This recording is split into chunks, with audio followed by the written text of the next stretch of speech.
My wife and family came here. Annie, my wife, and our 2 children, 2 daughters at the time. We had the opportunity to come here in 1979.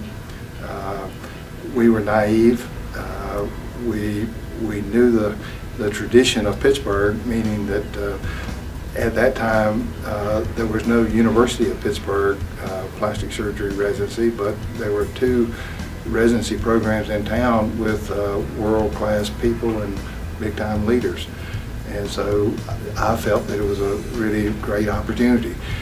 In getting here, the dominant person was Willie White, for sure. And everybody looked to Willie as a wild and crazy guy, and that was really great to me. And so I felt like I could fit in and not follow Willie, because nobody follows Willie. And but he was an interesting person.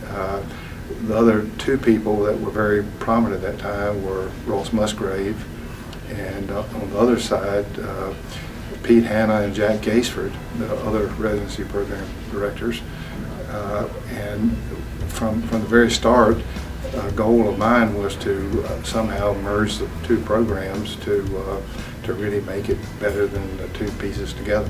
And not because of me, but because of the foresight of those people, that came about, and that allowed us to really attract, to brag about that and say that now we're all together and we're going to do something significant. And everything was about the residency. I mean, it was the goal was to, how do you find the right residents and whatever.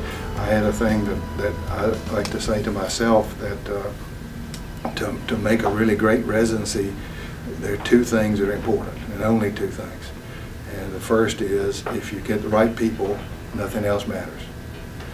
And the second is, if you don't get the right people, nothing else matters.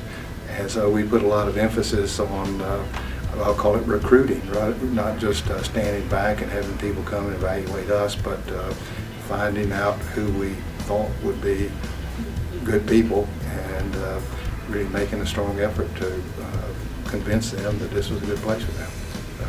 So that's how we started. It was apparent to me that a lot of great people had been here. I mean, a lot of the previous residents who had trained with Ross and Willie and others here, Dr. Hanna, Pete, had gone on to great careers. And so when we're starting this really effort now to revitalize, if you will, or to continue a tradition, it was important that the residents not just come here and spend a couple of years, but they become part of what we like to call the Pitt Plastic Surgery family.